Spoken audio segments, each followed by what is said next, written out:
much. Hmm. So like here I am, yeah, still rollerblading, doing stuff, and then like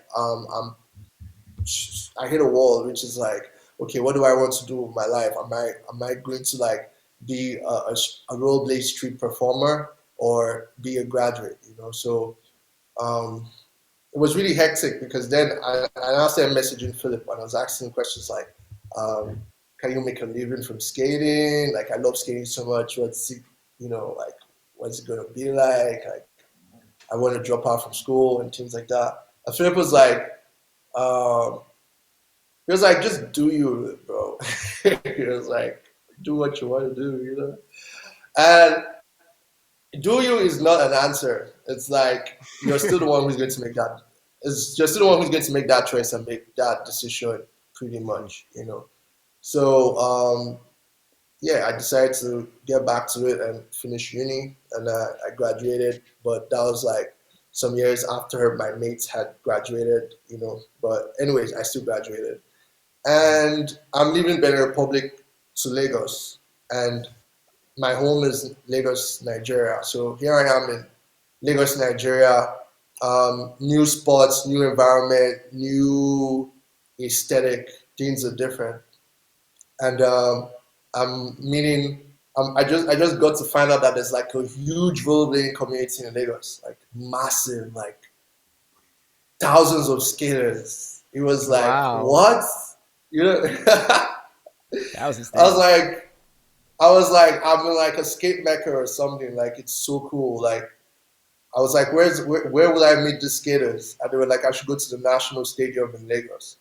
So I come to the National Stadium in Lagos, and I find out that like there are actually so many rollerbladers in Lagos. Like, and they had various rollerblading clubs. There were like four Wow. or five. Yeah, there were like four or five rollerblading clubs that already existed in Lagos already, and they were highly competitive, like highly competitive. Like most of these kids were doing like crazy things, like really crazy things that like most of the top pros in America were doing, but Wow. it wasn't documented. Like no one was filming it, no one was documenting it.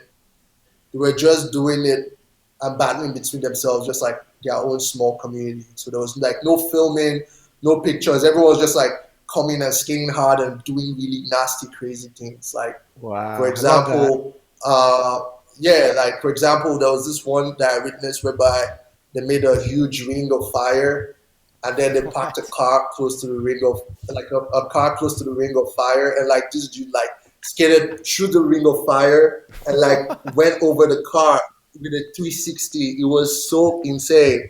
Wow. And I, That sounds like a movie.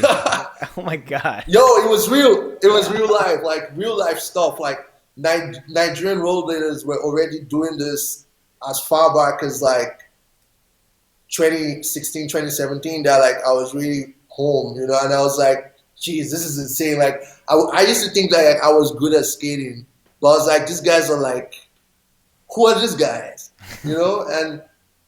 And it was so insane. And then these clubs are like, we're better jumpers than you, we're better this than you, and then I'm like, I'm like, okay, maybe I should make friends with a couple of these guys. The interesting Yeah. thing about it, the interesting thing about it was the fact that like I had already started my aggressive rollerblading journey, but nobody in Lagos was doing aggressive rollerblading, so it was pretty new. And my approach towards skating was different from theirs. For them, their style of skating was freestyle jumping. Freestyle jumping is a big deal for Lagos skaters. Like freestyle jumping and skitching, road skitching, is like the top It's things on insane. I've Lagos. seen it. It is so crazy looking. Yeah. They Yeah, be like yeah, that, yeah. they stitch backwards and stuff. It's insane. Like multiple Like people. exactly. Like when it comes to sketching and freestyle jumping, like Nigerian rollerbladers are like really vast at that. So, I didn't really know how to sketch, aggressively the way they did. I'll just call it aggressive sketching, pretty much. So Yeah. I really, yeah, I really didn't know how to like sketch the way they did. I mean, I could hold on to a car, but like a car running like 100, 150, 170, and you're like still sketching on it, and like you're even like bending so low, you're almost like under the car and like doing some nasty stuff. I'd never like imagined myself doing things like that, but these kids like 10, 11, 12, 13, they're already like doing that type of stuff. And they were so wild because most of those rollerblading kids were from the ghetto. So they were so wild that like sometimes if you beat at them or try to hit them, they started carrying this type of like rubber pipes that they use for a sink.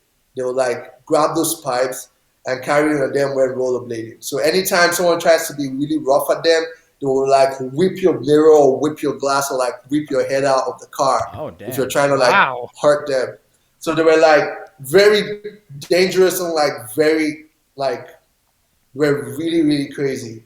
So I mean, some of them come from the hardest and toughest place, so they're like really loud and really rough. So me trying to blend in with them and trying to like um, get in that community of theirs was really hard because one, I was more subtle. I wasn't rough and Yeah. uh, so they saw me to be like the weak one, and they told me, "Guy, if I don't step up, like I'm gonna die skating in Lagos." And Oh no, we lost him again.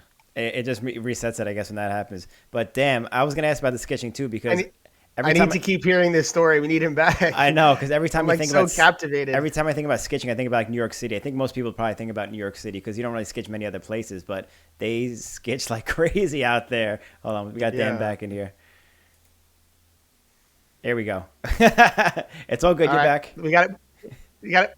You're back. Let's go. Let's pick it up from there. So you were saying they were okay, like they were okay, okay. Yeah. yeah. So they told me that like if I don't step up and stop being soft or being all nice, like I'm gonna die rollerblading in Lagos. Like they just told me that and like walked out on me like, "Phew, like get out, dude." Like you're soft.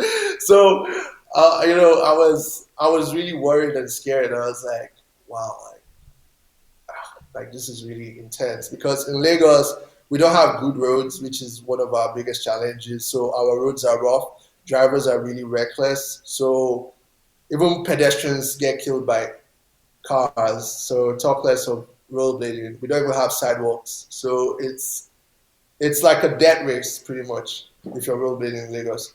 So yeah, I now like make friends with a couple of these kids, and I remember one of them was Tosin Ijimakinwa, who became a really close friend of mine, and we still talk, but we're not as close as that, but we still talk. I know. Oh, lost him again. We lost him again. Right in like the juicy parts of these stories. Like, It's because he's so far. That's why. is this what we're gonna blame it on? It's a lot of miles, The man. the fiber optics need to step it up. This It's technology a lot these of days. it's a lot of work. Yo, this is crazy. Especially like him saying like when we were like young skating in New York and sketching, like we would be a little rough and like I thought a so little too. wild. But he's saying they're like if people they would like hit the people in the car and Yeah, they stuff have like that. They weapons were pretty going. much. Yeah, wow. I mean, it just sounds and yeah, the fact that like you could die too is just so wild. I'm sorry, you were saying? I really don't know why the server is really bad, but I'm sorry. This is Nigeria. Crazy shit happened here. So, It's all good. It's all good. Just keep it going because this is so yeah, interesting as so fuck. yeah, so yeah, yeah. I make friends with Tosin, and Tosin is like really wild. He's one of those guys who like is like ready to fight and like break someone's head if you try to say stuff. So he was a really tough kid. He's one of those daredevils when it comes to sketching, and he just became like my coach and was like teaching me how to like sketch on cars. Sometimes someone is like, "Don't sketch on my car, don't hold my car," and they'll like hold the car and want the person to do his worst, and they're like, "Do your worst, do your worst," like turn the person. They were like so wild, and Yeah. I was rolling with them and like moving with them for like a while, learning how to actually navigate through Lagos in the most aggressive way possible to not like, do some really crazy things and like things that could get you arrested, but like it was so wild.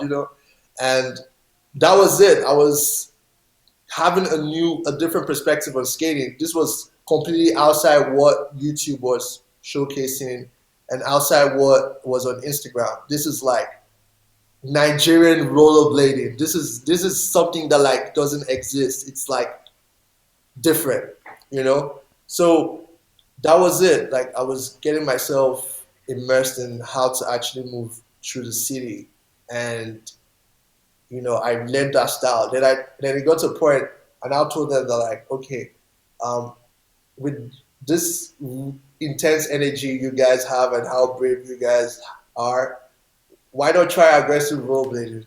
And they were like, Makes sense.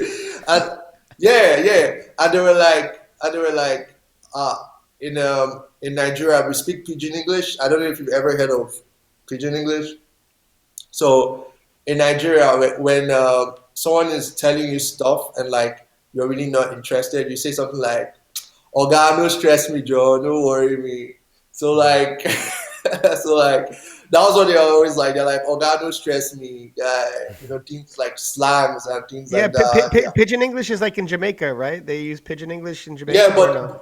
but theirs is different from ours. Ours is like different. The Jamaican one is patois. It's like also Or different. So patois? ours is Oh yeah. yeah, ours is different. Okay. So that was it. And luckily enough, I was able to convince Tosin to like start doing aggressive rollerblading. So me and him were like, with the knowledge we have of the streets, we started playing around with stuff. So it was just me and Tosin for a while, and Oh geez. Damn. Gotta bear with them. You We gotta got. bear with them. I know we got to bear with the Nigerian internet. This is real deal aggressive rollerblading, though. Like I we was about thought to we did say. like aggressive rollerblading. This is like in its true form. Like it's super aggressive. It's like how us New Yorkers, we used to think like Californian aggressive skaters had it so easy. It's like nice weather, like perfect spots. Like you drive Yeah, from yeah, spot to spot. And we're like, nah, New York, it's rugged. We like skate everywhere. Like no spot's yeah, perfect. And then there's like Nigerian skating, which is yeah. like that on an absolutely another level.